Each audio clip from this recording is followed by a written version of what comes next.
Welcome to another episode of Behavioral Echoes, the podcast where we explore the fascinating intersections of personal behavior, psychology, and success. I'm Christopher Eady, your master coach psychologist and business strategist.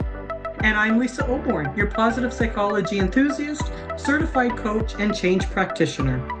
Today, we're diving into the topic of building emotional intelligence for leaders. As leaders, we all encounter times when things are not going well with our team as a whole, and often with individual team members.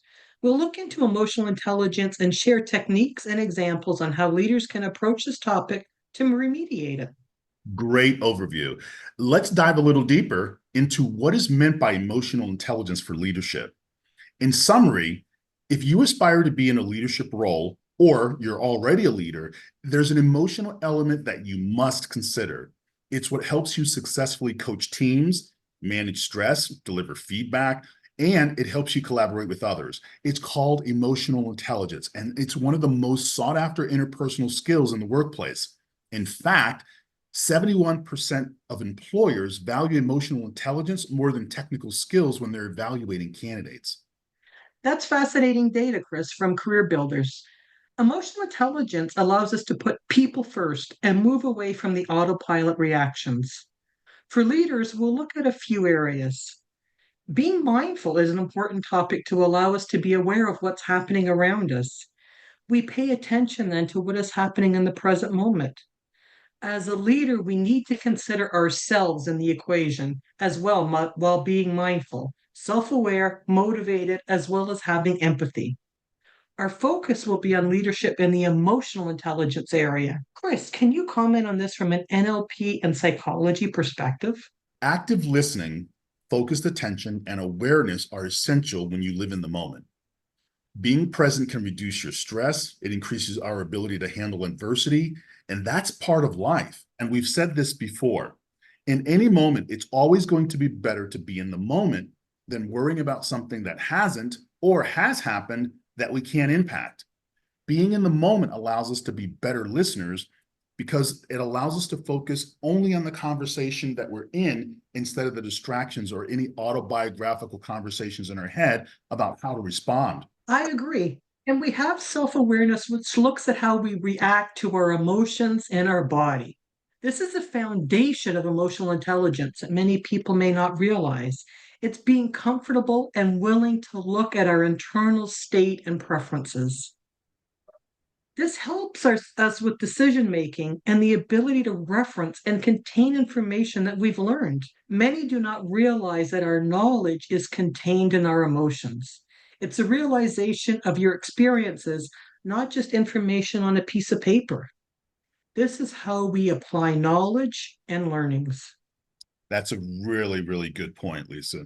Now, let's talk about some of the practical exercises that our listeners can do to increase their own emotional intelligence. We see it all the time. We see it in memes, we see it in videos, we see it in posts, and we want people to be able to do it rather rapidly. We believe that the human brain can do things, and we talk about 21 days to develop a new habit, but people can change their decision-making processes and their decisions in between heartbeats. An important thing for self-awareness is to keep a journal. It doesn't have to be a written journal. That's probably the best way because you crystallize it by writing. You can actually do voice notes. But keeping a journal on how you react to various situations and certain things that are triggers, it gives us the ability to focus on areas to improve. If we're not keeping track of it, oftentimes we'll lose that certain patterns cause us to act certain ways. It's just a simple way to keep ourselves accountable. Exactly. And another area is empathetic listening. It is so critical for leadership. It's beyond active listening, but really looking at the situation and how it's making the person feel and the experiences tied to the conversation. Chris, are you able to share this more from an NLP and psychological perspective? I think so. In NLP, one of the things that we focus on is limiting beliefs. In positive psychology, what we focus on is how or what is the DNA strand that people leave for being successful. By truly listening versus listening to answer, we get a new perspective. And then we have the ability to build relationships and really help our teams grow and flourish. Lisa, another area of focus for leaders is leading with compassion. It gives a greater sense of connection with others, and it really allows us to have the courage to help while being resilient. That's the idea where you said taking care of yourself and putting yourself in the equation. Exactly. And that is an excellent point. And being in leadership means we're not just dealing with our own emotions, but that of all of the individuals and the team as a whole. We need to have compassion for the mental health of all involved. That includes ourselves and the team. This whole aspect makes us human and gives us the ability to share our experiences that we've had in similar situations, but not overshadowing others, allowing it to resonate with them versus taking over. It's important for others to realize that as a leader, we've experienced challenging times and have different ways to overcome them. A big part of leading with compassion is the ability to listen and coach others without forcing our ways and approach as being the only way. We need to be vulnerable. That's probably the most critical part of leadership. And, it's interesting because I think vulnerability doesn't mean that you're a soft person or that you're spineless or that you can't be tough when you need to be. It just means that you're in a place where you allow other people to see your humanity as Exactly. opposed to just, the boss, the supervisor, the manager, the leader, that you are a human being and you can empathize with them. We've shared a couple of definitions or at least some background on what emotional intelligence is. And people might be wondering, how does this impact me? Obviously, whenever we talk about behavioral change, there's always the what's in it for me. And I'll just say that a lack of emotional intelligence skills often creates more workplace conflicts and misunderstandings than anything else. It's not the technical data. And yes, we have ways to correct issues in manufacturing, in technology, when things happen. Most often it comes from human being issues where people fail to recognize or comprehend the emotional impacts of things that they do. One of the most common indicators, I think, of low emotional intelligence is difficulty managing or expressing those emotions. Like being able to say to a coworker, hey, I know we normally don't do things like that. And the way that you're doing is really frustrating because it's creating another step for me. I mean, these are things that we just often don't do in the workplace. Some people struggle with acknowledging their concerns appropriately and they wrestle with active listening. So I would say in a relationship with a team member, people have to ask a couple of questions.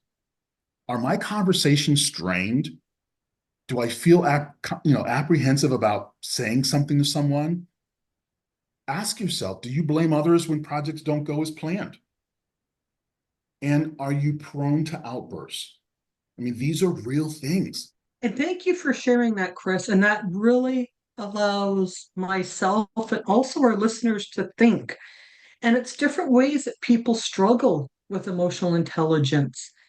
And a lot of cases, it boils down to recognizing those things in you and being true to yourself and having that vulnerability. In many cases, we tend to do the blame, exactly like you're saying, blame others. It didn't go as planned, it's somebody else. As opposed to, in many cases, we don't express what we need or share what we need. We just expect it to happen and others to have the same perspective as us. So I really enjoy what you've shared there. And I'd love to have some more tools or ideas from you to help us improve our emotional intelligence. Absolutely. We've talked about journaling and I gave you an alternative that maybe you could do voice notes because I get it. Not everybody has the pen and paper or the option to do that readily. It's important, however, to keep track of the things that happen during the day when you're looking to develop your emotional intelligence. Because from my understanding of how marketing works, we're bombarded with over 30,000 things a day, messages from whether it's electronic messages, the radio, satellite, television, computer ads. And oftentimes we forget a lot of the times when we've had emotional moments or responses during the day. And so sometimes after some of those emotional moments, and again, Lisa, this comes back to awareness, which I think we'll probably address in some of our future podcasts. But that awareness, once you're aware, record it and then look and see if there's a pattern. See how your emotions influence your decision making, your interactions, how it impacted how you responded in meetings. Were they positive? Were they negative? So you'll know whether to repeat or avoid those behaviors or those feelings in the future. Take yourself through a 360-degree assessment. That means actively seeking feedback from your team members, your manager, your peers. While you're doing this individual self-assessment, you want to compare the results that surface to see whether or not you have any blind spots or whether you have leadership gaps. Be vulnerable enough to take that information to heart rather than with a grain of salt and throwing it over your shoulder. Practice active listening. And again, this goes way beyond the way that we normally listen. You've got to put away distractions. You got to focus on what the speaker's saying. Show you're engaged using your body language, which we've talked about in previous podcasts. When you repeat something back, don't do, avoid doing it like a robot. Paraphrase it so that they really get the understanding that you understand, and make sure that your nonverbal cues are consistent and congruent. Because if someone is saying, what do you think? And you're saying, while you're nodding your head up and down, I don't think that's a good idea. That's not congruent. So you want to make sure that your nonverbal cues are congruent. Pay attention to your emotions. If you start feeling a particularly strong emotion, reflect on why you're feeling that way and what prompted that strong emotional response. When you become more aware of it, you will become more aware of it. And the more aware of it you become, the better you become in controlling your emotional states. That's going to help you understand your colleagues' feelings, their perspectives, because you're not going to be so forceful with your own emotions. Again, the question, are you prone to outbursts when things don't go well? That blaming game, it's going to allow you to stay in the moment. I think these are some really important tools that people not only can put in their quiver like arrows, but be able to pull them out and apply them to certain situations and any situations that they're encountering, Lisa. And I really like this great insight and some of the tips there to improve. And I think it's important for everybody to remember, like we talked about earlier, it's being vulnerable, it's being honest. And that's the big thing. A lot of times, what we see in the workplace with managers, with team members, is people are have the fear of being honest, and they try to hide what they're truly feeling or the emotions that they're going through that can be negative. There's nothing wrong with negative emotions. Every single one of us has those, but being willing to accept those and do something about it as opposed to pushing it back until we get to the point of exactly what you said earlier. It's how we react. It's more of those outbursts, but dealing with it as it happens and be willing to admit it's coming from me and do something as opposed to putting it off and putting it off. And I think this is great because doing that, journaling, some of those advice that you gave really allows us to become better leaders. It allows us to become better humans with compassion and look at different people's perspectives in the conversations. Really interesting, Lisa. I think, we've talked about being honest, and I think that's where it really starts. We talk about transparency and being transparent, particularly in positive psychology, and it's become the language in technology and in agile ways of working. How often are we transparent with ourselves? The honesty Mhm. that we have with ourselves is the beginning of good leadership. Because until we can be honest with ourselves, a tree is only going to produce or display the honesty of the dirt. If it's bad dirt, if what's inside of us, if we don't go inside, take the time to find a coach and clear the garbage out, because in most of our minds, we lie to ourselves. They're deep, dark secrets that nobody else knows. And to say that those things don't impact us, especially if there are things that come up and we're thinking about those things constantly. And until we organize those things to be what we say we want consciously, with those unconscious, subconscious, garbage kinds of thoughts, honesty can't happen. And honesty has to happen if somebody's going to be a really good leadership. They've got to be rid of their stuff. And I know we've put a lot on our listeners today, a lot of good stuff.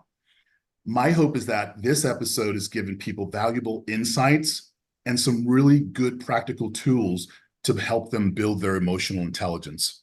100%, Chris. I agree with you on that. It's being honest, it's being our true selves and not afraid of who we are. And at this time, I'd like to take the opportunity to thank all of our listeners for tuning in to Behavioral Echo, and we will see you in our next episode. Bye. Bye.